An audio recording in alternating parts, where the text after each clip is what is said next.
So welcome back everybody to United in Strengths, our initiative here with the VIA Institute, led by Ryan Niemiec and Ruth Pierce, to really provide a space for us to remember to breathe, to remember our character strengths, and to remember the importance of connecting with one another. That goes for connecting with ourselves, but also connecting with people in our families and with this larger world. So I'd like to do things a little differently this time, and let's actually start with a meditation.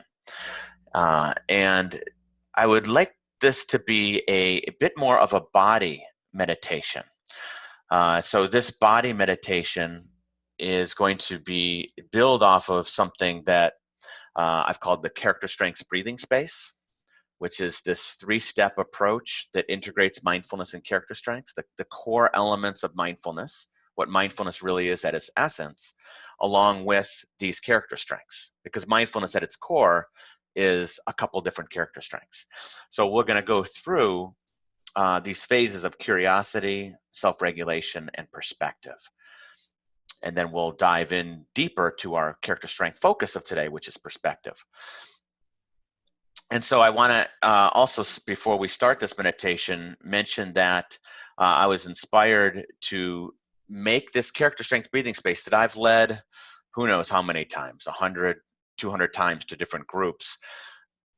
And it was inspired for this will be the first time we do it this way, to do it in a body-oriented way. And that inspiration came from one of you, a person named Barbara Winwood, who is, I don't know if she's in today, the session or not, but she took mindfulness-based strengths practice with me a couple years ago. She's from the UK, and she leads MBSP and was talking about how it was really powerful to bring the body into this particular meditation. So thanks to Barbara for doing that, and I'm just kind of expanding upon Barbara's idea. So I'm going to go wireless with my headset here, and I'll step back here a little bit. Oops. Sorry.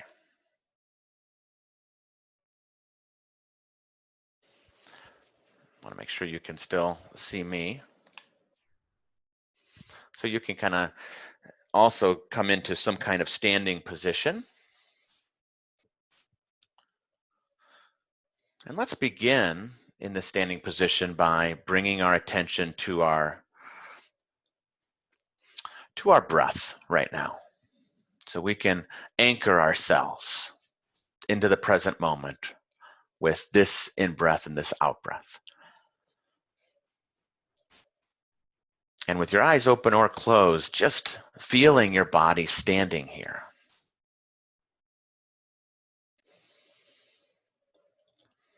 Just being attentive to it.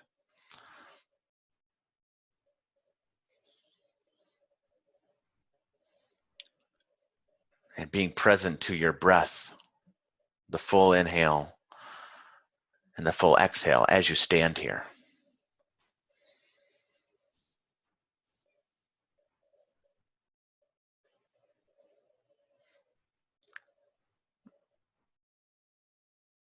So now let's bring awareness with our mind and with our body to three character strengths within this character strengths breathing space. So the first is curiosity. And so for that, I'll invite us to just have our hands palm up, still at our sides, but also palm up and open, like I'm doing here. As if to embody being open and curious.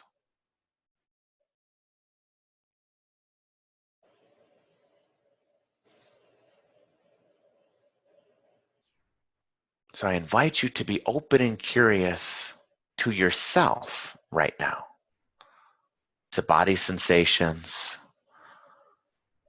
open and curious to emotions and feelings you're having right now. Some of them pleasant, some of them perhaps unpleasant. Open and curious to your environment. Interested in your surroundings.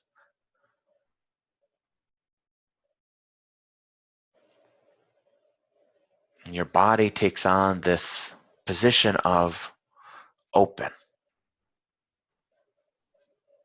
interested. What else can I notice? And you might even move your feet open as well, so that rather than parallel to one another, they point outward like this, so that your feet and your lower body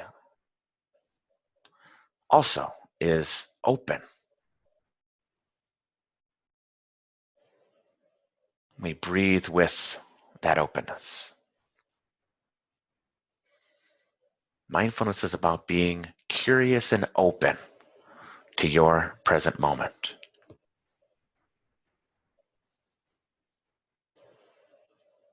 Whatever's there.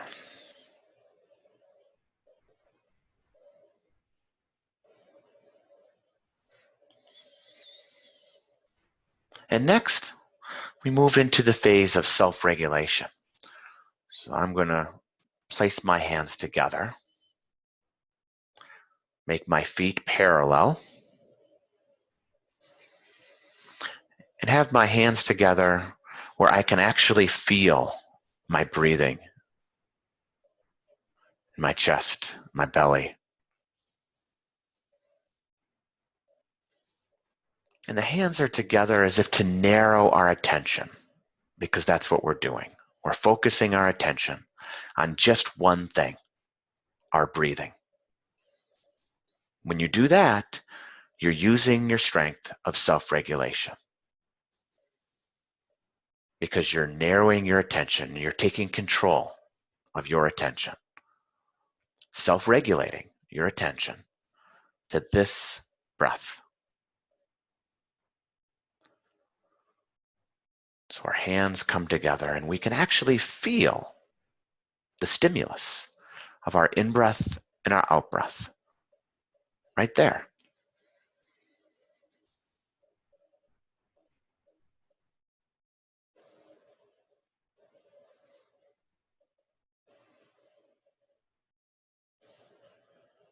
Your hands feeling your breath provide that feedback to you, that biofeedback to you, that you are here in the present moment with your breath.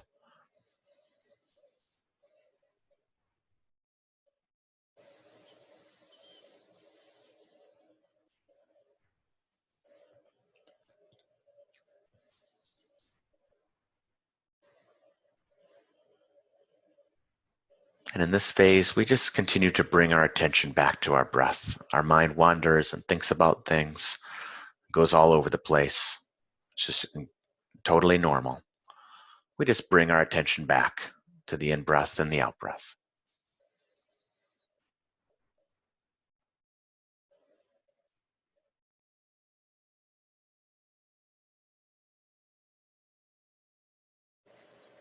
And from the breath, we can move into that third phase of the character strengths breathing space, which is perspective.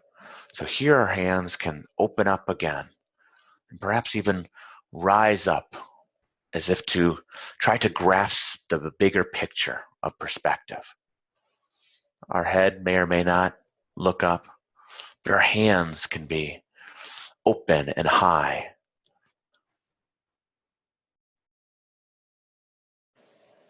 And it's certainly okay to offer movement.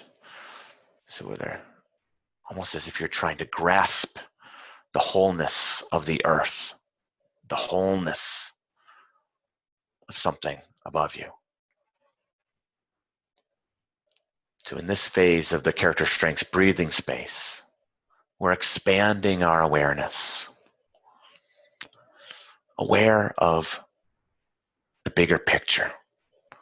Rather than just the little details, we expand upon those and we breathe with our whole body.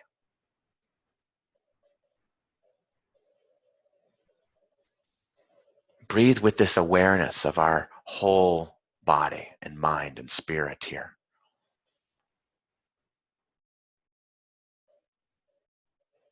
Breathing with the bigger picture of where we are in this place.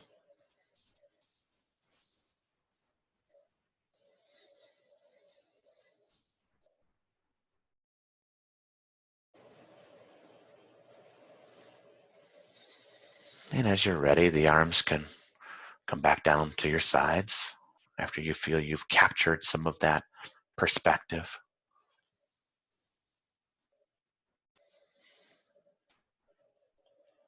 It's nice to conclude with the place where we began, the standing meditation.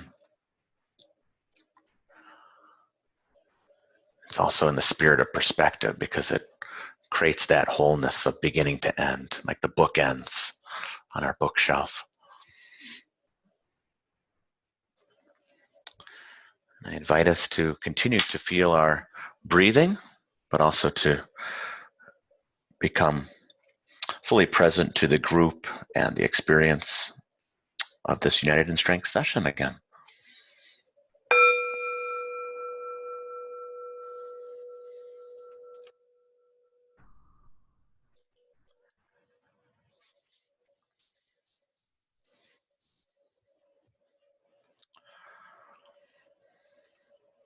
So this strength of perspective that we can also think of as wisdom. This strength is found in the aerial view from the plane, looking down and seeing the vast landscape, the farmlands, the ocean, and mountains in a way that you could not see before. It's present in the thoughtful advice shared to us by a loved one. Perspective is found when we see the wider forest and at the same time, the many trees within it. It's discovered when we jump from the details of a project to why we're doing it in the first place. Perspective is there in the aha that arises in our heads. It's the stepping back from the entanglements of an argument to see the person that you are arguing with, to see your relationship with them, to see the commonalities among the two of you. It's found when we look inward for an answer and we discover a truth. It's found when we put ourselves in another person's shoes.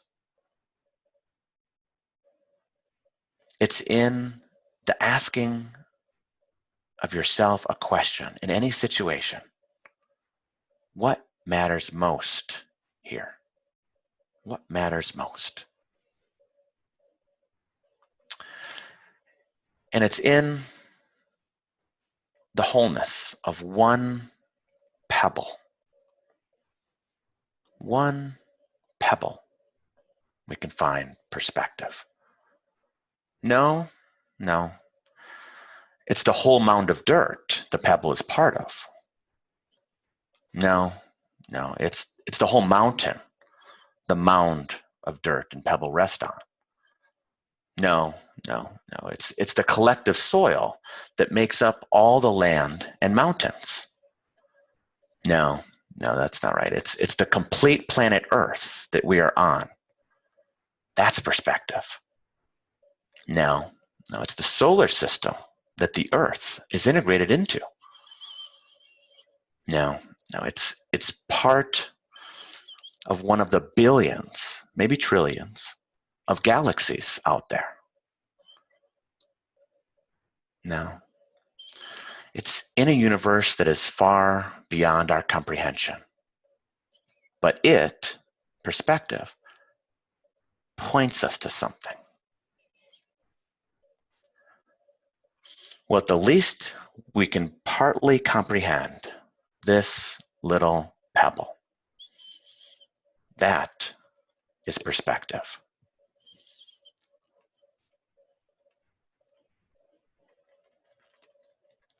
So when we've started to ask people, out of all the 24 character strengths that have helped you most to get through COVID-19, And again, this is not a research sample. This is a small percentage of people, like 130 people. So we take this with a big grain of salt, but still it's interesting. What character strength is getting you most through COVID-19? Out of the 24, the most common answer is perspective. So what are people doing? Well, on an internal level, we sometimes call that intrapersonal. On an internal level, people are taking the wider view. They're seeing the bigger picture, the long game, and that's helping them through COVID-19. So sure, definitely. And then as we talked a lot about in the meaning sessions, it has to do with this complexity perspective and wisdom of thinking about our life lessons and the growth that we've experienced, each of us as human beings, and what's the proper conduct and what's the best way to respond to a particular situation. So it's that ability to look at the whole system, the bigger picture. That's all kind of intrapersonal, internal perspective. And then there's the interpersonal piece, the one-on-one relationship piece, which is often what we talk about with perspective. That's when we give somebody good advice or we receive good advice. That's perspective. It's the providing of insight and the getting of insight with one another. So we go to a coach or a counselor or a psychologist or a good teacher or a mentor or a role model or a parent, and we get or give perspective. And this is a character strength that's quite strongly related to happiness for us and well-being. It's in terms of the areas of well-being that researchers have looked at. Perspective is one of the key strengths for meaning in life. I think we talked about that before. But it's also one of the top strengths connected with accomplishment, which is another area of well-being. So we can see that all sort of makes sense, that perspective helps us to see that bigger picture where our goals rest, where we try to accomplish certain goals to get there.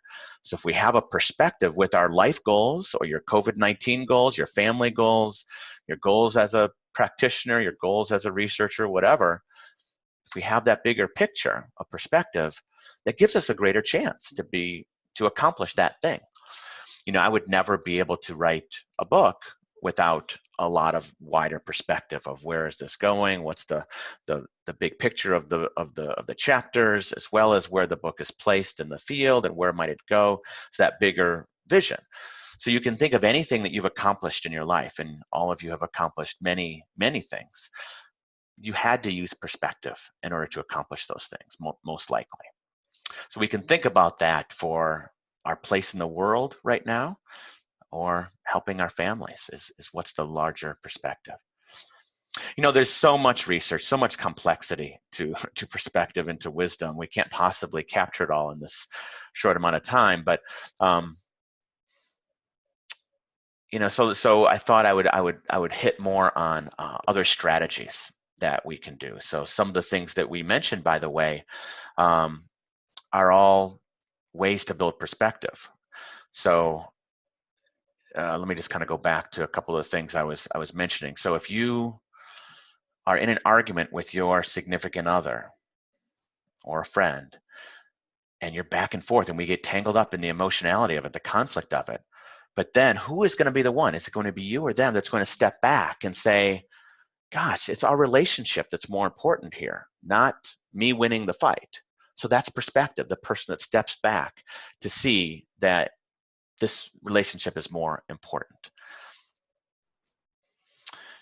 So when we look inward with a problem, so let's say you're having a problem and you close your eyes, and this is a research strategy that I'm about to describe. So if you say, I have this problem, it's coping with my isolation in COVID, or it's dealing with my child who's so hyperactive and I just don't feel a sense of control anymore, or the arguments are just rising up in my relationship, or I don't know if I'm going to ever get a job again. So whatever your problem is, if you close your eyes and turn inward and you imagine yourself having a conversation about your problem with a wise person, Now you're playing both roles. So you're playing the wise person in your mind, and that could be the Dalai Lama, it could be your grandmother, whoever the wise person is that you pick. And then you go back and forth. You play out both sides. You say stuff about your problem, you share it, you're very honest about it, and then you consider what would their response be. And they say some stuff, and then you say something, and you go back and forth. So that approach that I just outlined has actually been studied in research studies, and I've actually never heard anybody else talk about this in positive psychology, which is a shame. But it's been shown in studies to show that that actually boosts wisdom. So that will, nothing's a guarantee, but that could boost your perspective and wisdom, and that it's actually equal to having the actual conversation, actually calling up the person, the wise person, if you can, and having the conversation about the problem. That also, of course, boosts your wisdom and your what researchers call wisdom-related knowledge. But the internal looking does as well. So that tells us something about that piece of those different examples I was giving about perspective. That's actually a research-based approach. Also, one of the other pieces I said is it's found when we put ourselves in another person's shoes. So that's actually a research-based approach called perspective taking. When we put ourselves in another person's shoes and try to feel and examine as if we are that person, that's a way to boost perspective as well. So all these things that we're saying in the meditations to build perspective and this, nothing's a guarantee and nothing's a one-off, by the way. It's not like, oh, I just do this once and great, I'm suddenly wise. You know, obviously wisdom is something that it's something that accumulates over time. It's more likely that older people are wiser, but it's not a guarantee. Some younger people are wiser. Research shows that again, older people are more likely to be wiser, but most people aren't wise, is what the research shows. So it's possible for any of us, and it does have a lot to do with our collected experiences that we've gained through our life, and do we integrate those in to life lessons and to moral conduct and to trying to do the right thing and virtuous actions? Do we really think about our losses and our struggles and try to integrate that into our life in a wise way? Do we bring forth that wisdom to our suffering? Or do we sit there and avoid it and pretend it didn't happen and try to run from it? So wisdom comes from that collection. Research shows that we can read to build our perspective and wisdom. So in other words, to read what? To read from philosophy, to read from the wisdom traditions, to read from classic literature. That this is a way for us to build wisdom. So to not just be narrow with our own one perspective, if we espouse a particular religion and we just read that one book, that one sacred book, I would bet that's pretty limiting in terms of our wisdom. Sure, there's some wise stuff there, but if we can read from many traditions and get a well-rounded approach, that's probably going to boost our wisdom much more.